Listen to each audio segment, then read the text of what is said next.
नमस्कार दोस्तों, स्वागत है आप सभी के अपने इस यूट्यूब चैनल आयुर्वेदिक उपचार में। दोस्तों, हर एक पौधा आयुर्वेद की दृष्टि से एक दिव्य औषधि है।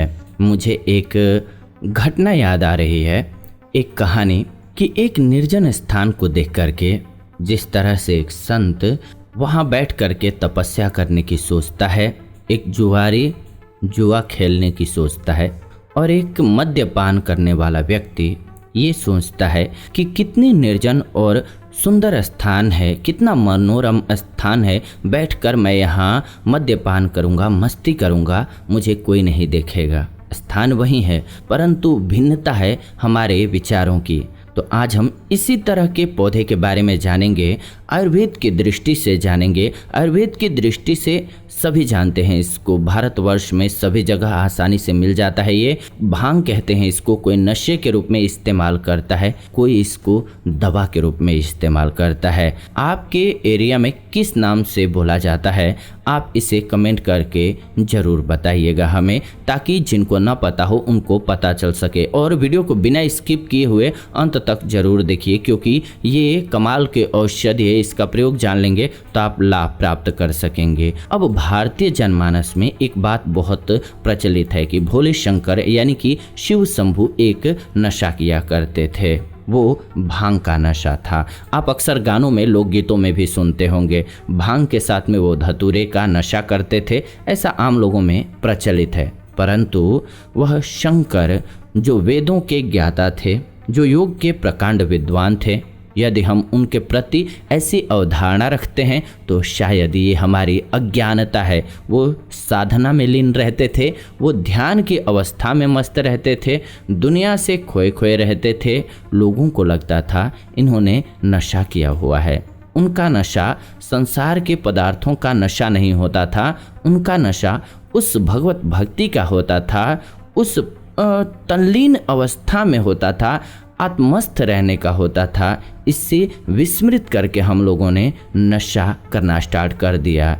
इस देश में बसने वाला भाई बहन जानते हैं कि कांवड़ के नाम पर अघोषित कहिए तो एक तरह से अपराध होता है कि बहुत से लोग नशा भांग का सेवन करते हैं, पर ऐसा नहीं है। शिव जी ने, ये भी आप जानते होंगे कि विष का पान किया था, तो भांग से ठंड मिलती है। ये आगे हम आपको बताएंगे, इसीलिए कहा कि वीडियो को स्किप किए हुए बिना अंत तक जरूर देखिएगा कि क्यों फायदेमंद है हमारे शरीर के लिए। भांग ठंडक देती है, लेकिन विशेष परिस्थिति में ही। दवा का इस्तेमाल हर स्थिति में नहीं करना चाहिए। और लोगों क्या करने लगे, उनके नाम पर, शिव जी के नाम पर नशे के रूप में इसको इस्तेमाल करने लगे, जिससे कि इसके सही उपयोग के बारे में बहुत से लोगों को पता ही नहीं है। पर उसमें भी कुछ विकृतियां हमारे भाई बंधुओं में आई हुई हैं।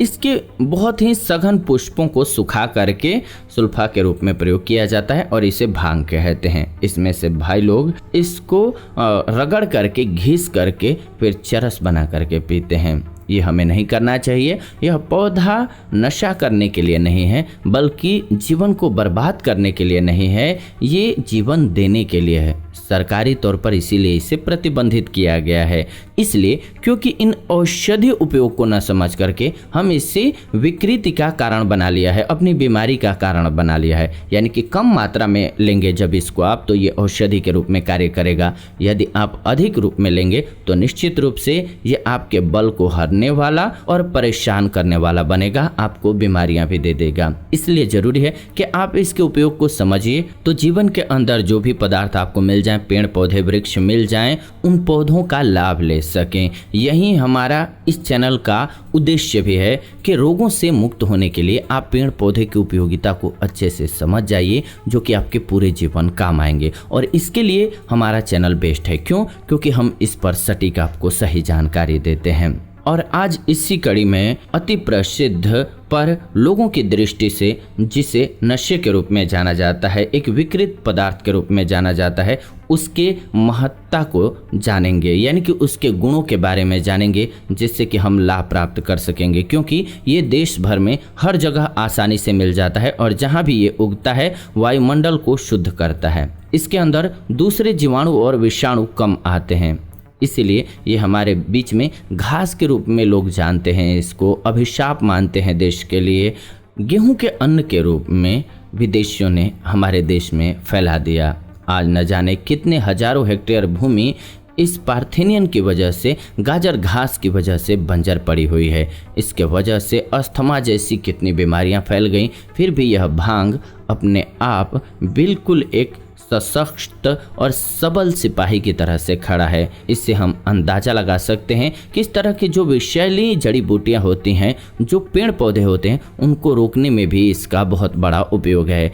हमें समझना चाहिए इसको हमारे देश का अपना पौधा है। ये विषैले तत्वों को ख़त्म करने में, जड़ी बूटियों को सही रखने में और पैदावार रखने में ये एक बहुत कारगर औषधि है। हमने जैसा कि आपको बताया कि जब अंग्रेज़ों ने जो बनगहूँ आप कहते हैं कहीं कहीं पर, उसको लगाया और इसकी वजह से फसलें कितनी नष्ट हो गईं, उसको भी रोका इस पौधे ने। तो इसलिए हमारे देश के लिए तो ये वरदान ही है पौधा। ये विजातीय तत्वों से मुक्ति दिलाता है, हमें बहुत कारगर औषधि के रूप में कार्य करता है।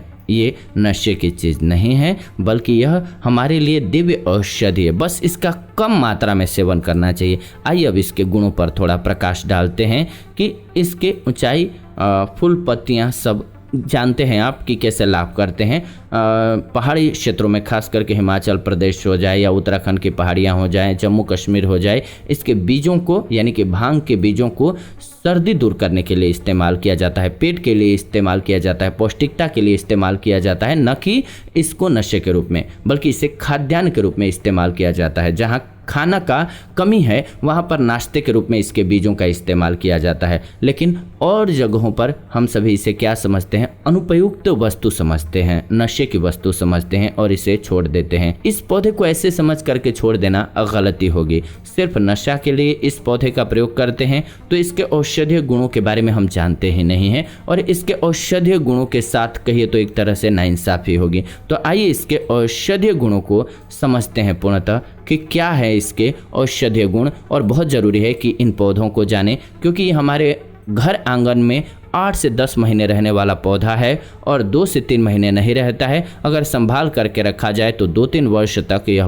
पौधा सलामत रहता है। इसके बहुत सारे औषधीय गुण हैं, अनंत औषधीय गुण कह सकते हैं आप। शायद इन्हीं गुणों के कारण ही इस पौधे को भगवान शंकर से जोड़ दिया था। बाद में हमने शंकर भगवान के नशे के रूप में ले लिया। इसके औषधीय गुणों ने ही भगवान शंकर के पास ये रहता होगा, लेकिन मनुष्यों ने हिंसा को छुपाने के लिए जैसे देवी देवताओं को बलि के साथ जोड़ दिया, ठीक वैसे ही किसी ने बचने के लिए इसको शिव जी से जोड़ दिया। संसार के सभी प्राणी भगवान के पुत्र और पुत्रियां हैं।